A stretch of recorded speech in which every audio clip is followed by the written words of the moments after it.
Di tengah kondisi ekonomi yang penuh dengan tantangan, daya beli masyarakat yang melemah, dan maraknya judi online yang mengulas likuiditas rumah tangga, Bank BLI tampaknya mulai menggeser fokusnya dari segmen UMKM ke segmen populasi yang dianggap memiliki risiko lebih rendah. Namun, alang ini merupakan strategi yang tepat untuk sekedar mempertahankan profitabilitas saja, atau justru menjadi awal dari perubahan fundamental DNA bisnis BLI, dan bagaimana proyeksi kinerja BLI untuk 2025.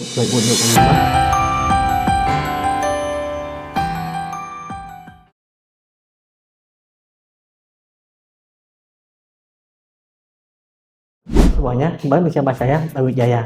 Pada kesempatan ini saya melakukan review kinerja dari Bank Rakyat Indonesia kuartal 4 2024 yang semoga dapat menjawab dua pertanyaan di awal tadi. Sebelum masuk ke dalam ulasan kinerjanya, saya ingin menjelaskan secara singkat perbedaan antara segmen usaha menengah, kecil, mikro, dan ultra mikro, karena bagian ini selalu menjadi bagian penting setiap laporan kinerja Bank BLI. Segmen usaha menengah mencakup bisnis dengan omset tahunan antara 15 miliar rupiah hingga 50 miliar rupiah, serta memiliki modal kerja berisial 5 miliar hingga 10 miliar rupiah, yang artinya kalau di atas itu sudah masuk ke dalam segmen korporasi. Di bawahnya terdapat segmen usaha kecil yang memiliki omset 2 miliar hingga 15 miliar rupiah dengan modal kerja antara 1 miliar hingga 5 miliar rupiah. Dan selanjutnya ada segmen mikro, umumnya mencakup pelaku usaha dengan skala yang lebih kecil dalam akses pemodalan dan kapasitas bisnisnya. Di luar segmen tersebut terdapat segmen ultra mikro yang memiliki karakteristik yang unik ya. Usaha dalam kategori ini umumnya mendapatkan pembiayaan dari sumber informal seperti pinjam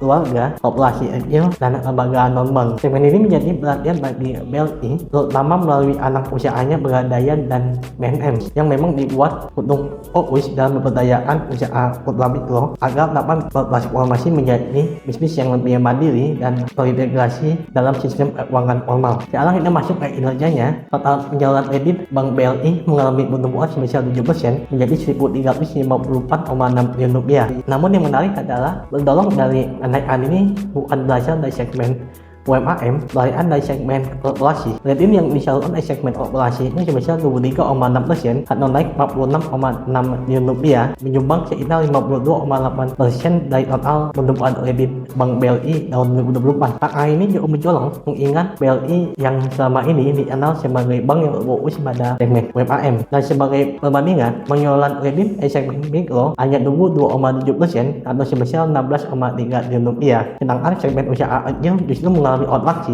sebesar 0,7% dengan penurunan sebesar 1,5 triliun rupiah. Perubahan ini merupakan sinyal bagi Bank BLI yang dampaknya sedang mengalahkan strateginya untuk meningkatkan kualitas aset mereka, mengingat kredit segmen korporasi umumnya memiliki risiko yang lebih terkendali dibandingkan dengan segmen yang di bawahnya. Meskipun demikian, dominasi kredit segmen mikro dan kecil masih tetap kuat ya. Segmen mikro berkontribusi sebesar 46,3% dari total penjualan kredit Bank BLI. Sedangkan segmen usaha kecil menyumbang 17%. Jadi jika digabung ada dua segmen ini mendominasi dengan total 63,3% atau setara dengan 857,2 triliun rupiah. Yang angka ini jauh lebih besar dibandingkan dengan segmen korporasi. Namun perubahan oposisi ini sangat menjadi sinyal ya bagi BBLI yang tengah menyeimbangkan strategi bisnisnya. Di satu sisi mereka pemberantasan peran sebagai bank utama untuk UMKM, tapi di sisi lain mereka juga memperkuat eksposur segmen korporasi demi memperbaiki kualitas aset dan menjaga profitabilitasnya. Total aset dari Bank BLI terus mengalami pertumbuhan naik 1,4% secara tahunan menjadi 1.992 triliun rupiah. Seiring dengan itu, dana pihak ketiga juga meningkat meskipun dengan laju yang lebih moderat, naik 0,5% secara tahunan menjadi 1.365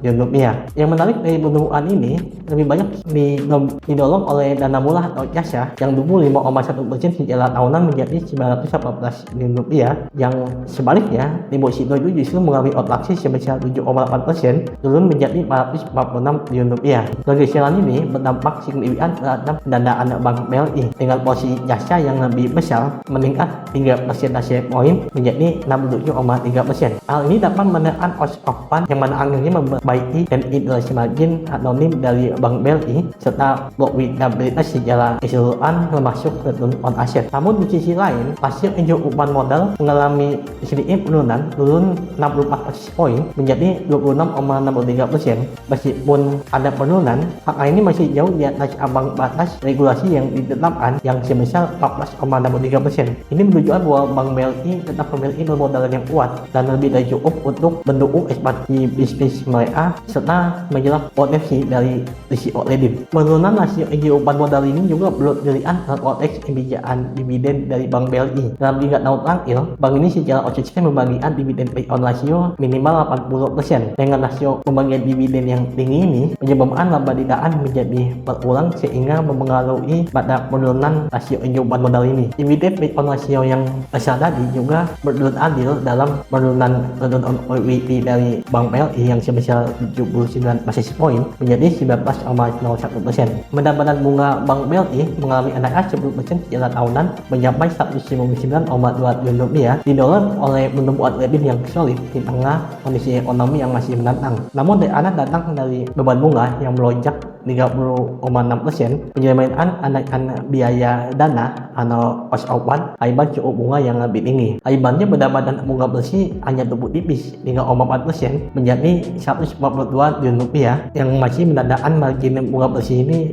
lebih terjaga meskipun adanya biaya dana. Di sisi lain, kinerja operasional dari Bank BRI tetap kuat ya, dengan PPOP atau laba operasi sebelum provisi itu naik 9,6% secara tahunan menjadi 119,7 triliun rupiah. Hal ini didukung oleh pertumbuhan signifikan pada laba operasional non bunga yang melonjak 24,8%. Kontributor utama dalam segmen ini adalah pendapatan dari biaya administrasi dan komisi yang tumbuh 10,6% menjadi 20,4 triliun, serta pemulihan aset yang telah dihapus bukuan yang melonjak drastis 50,7% menjadi 25,3 triliun rupiah. Jadi yang dimaksud dengan pemulihan aset yang telah dihapus bukuan itu adalah NDA Bank dalam melakukan write off data kredit yang gagal bayar, tapi itu hanya tertulis di pembukuan saja. Yang sebenarnya bank masih tetap melakukan penagihan, dan apabila hal tersebut berhasil, maka masuk ke dalam posisi ya pemulihan aset yang telah dihapus bukuan. Dan ini dianggap sebagai laba operasional dan tidak dianggap sebagai pendapatan dana bunga, karena pinjaman yang telah dihapuskan ini tidak lagi menghasilkan arus as yang berbasis dengan outlook. Meskipun Bank BRI mengalami tekanan dari peningkatan provisi sebesar 28,6%, Bank BRI masih tetap berhasil membuat laba bersih atau PATMI sebesar 0,1% atau menambah 55 miliar rupiah menjadi 60,15 triliun rupiah. Hal ini bisa menunjukkan enakan bagi Bank BRI dalam menganalisis tantangan makroekonomi sekaligus menjaminkan strategi mitigasi risiko yang efektif dalam menjaga profitabilitas mereka. Kualitas aset dari Bank BRI terus menunjukkan perbaikan, tercermin dari penurunan rasio non-performing loan atau NPL secara konsolidasian sebesar 17 basis point menjadi 2,78%. Perbaikan ini juga terjadi pada entitas induk atau bank only, di mana rasio NPL turun 8 basis point menjadi 2,94%, mencerminkan efektivitas strategi manajemen risiko yang diterapkan. Di antara berbagai segmen kredit, usaha kecil masih mencatatkan rasio NPL yang tertinggi sebesar 4,42%. Namun angka ini menunjukkan berbagai signifikan dengan penurunan 46 basis point dibandingkan dengan tahun sebelumnya. Berbeda dengan segmen lainnya, kredit mikro menjadi satu-satunya segmen yang mengalami kenaikan NPL meningkat 38 basis point menjadi 2,45%. Sementara itu di jajaran anak usaha Bank BRI yang mayoritas melayani segmen ultra mikro, rasio NPL secara total juga mengalami peningkatan 26 basis point menjadi 1,46%. Meskipun demikian, angka ini masih berada dalam batas yang terkendali, mencerminkan enakan sektor ultra mikro dalam menghadapi dinamika ekonomi yang sedang terjadi. Kualitas aset dari Bank BRI tetap terjaga dengan pencadangan yang solid, meskipun beberapa rasio mengalami penyesuaian. NPL coverage ratio turun 14 poin persentase menjadi 219,01% seiring dengan penurunan provisi sebesar 4,4 triliun rupiah menjadi 81,1 triliun rupiah. Penurunan ini mencerminkan adanya mengulang kebutuhan pencadangan karena perbaikan kualitas aset dan peningkatan pemulihan aset dari Bank BRI. Sementara itu, loan analis turun 1,77 poin persentase menjadi 10,7%, yang menunjukkan perbaikan dalam portofolio kredit yang berisiko termasuk special mention loan atau SML dan kredit restrukturisasi mereka. Di sisi lain, loan and risk coverage meningkat 1,8 poin persentase menjadi 55,94%. Menunjukkannya peningkatan penjadangan terhadap kredit berisiko yang belum termasuk dalam kategori yang bermasalah. Peningkatan penjadangan akibat kenaikan loan coverage akan meningkatkan beban provisi atau loan loss provision yang secara langsung menurunkan laba sebelum pajak dan laba bersih dari Bank BLI. Namun dalam jangka panjang, strategi ini dapat meningkatkan pendanaan Bank BLI terhadap bersih kredit dan menjaga stabilitas laba dengan memitigasi potensi kerugian yang lebih besar jika kredit bersih itu nanti menjadi NPL. Satu hal yang paling menarik datang dari anak usaha Bank BLI Pegadaian. Mereka mencatat pertumbuhan penyaluran kredit yang naik signifikan sebesar 26,3% menjadi 85,3 triliun rupiah. Pertumbuhan ini turut mendorong laba bersih Pegadaian naik signifikan 29,5% menjadi 7,7 triliun rupiah. Menjadi hanya salah satu kontribusi terbesar bagi grup BLI. Sebagai bayangan saja atau sebagai perbandingan untuk angka 7,7 triliun rupiah ini, laba bersih JIB Niaga itu sebesar 6,7 triliun rupiah. Laba bersih BSI Bank Syariah Indonesia itu sebesar 7 triliun rupiah. Jadi laba Pegadaian ini lebih besar dibandingkan dengan kedua bank itu ya. Meskipun hasil dari BSI dan JIB Niaga itu lebih dari 3 kali dari Pegadaian. Yang membuat segmen Portlaming Lobbying itu menarik, kemampuan mereka dalam menghasilkan net interest margin atau NIM yang sangat tinggi. Pegadaian itu misalnya mencetak NIM sebesar 19,5%, sementara anak usaha BLI lainnya, PNM, itu bahkan mencetak NIM sebesar 27,4%. Meskipun demikian, PNM ya mengalami penurunan laba bersih sebesar 9,3% menjadi 1,4 triliun rupiah.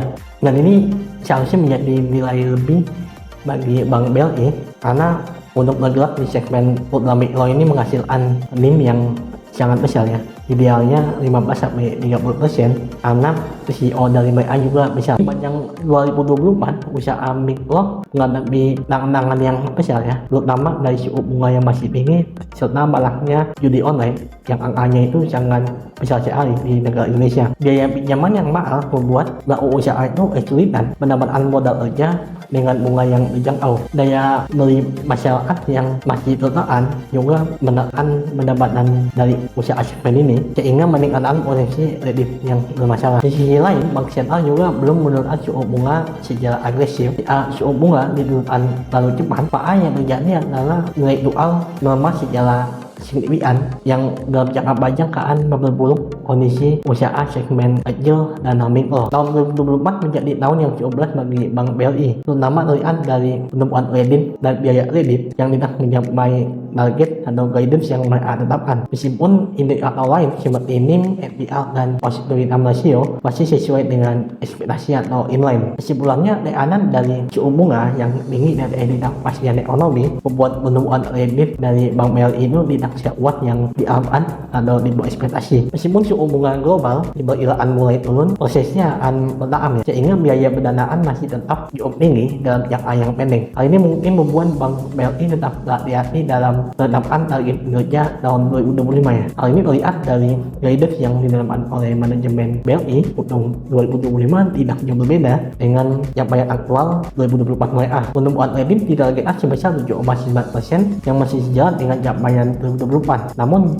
NIM justru ditargetkan lebih rendah ya, yaitu di kisaran 7,3 hingga 7,7%. Biaya kredit juga tetap dijaga di kisaran 3,2%, sementara NPL ditargetkan tetap di bawah 3%. Untuk efisiensi operasional, cost-to income ratio di Bank Syariah berada di rentang 41 hingga 43%. Jadi masih di rentang yang sama dengan capaian 2024. Tahun 2025 proyeksian tetap mendatang bagi usaha segmen kecil dan mikro, meskipun kondisinya diperkirakan lebih baik dibandingkan dengan tahun 2024. Karena suku bunga kemungkinan mulai meredah ya, meskipun proses penurunannya itu bertahap, sehingga biaya pendanaan itu masih relatif cukup tinggi dalam jangka pendek. Di sisi lain, pertumbuhan ekonomi yang lebih stabil serta meningkatkan konsumsi domestik diharapkan dapat mendukung daya beli masyarakat dan memperbaiki kondisi bisnis di Indonesia. Pemerintah dan sektor perbankan juga diperkirakan pasti akan terus mendorong akses pembiayaan yang lebih inklusif, terutama bagi usaha mikro nasional tersebut,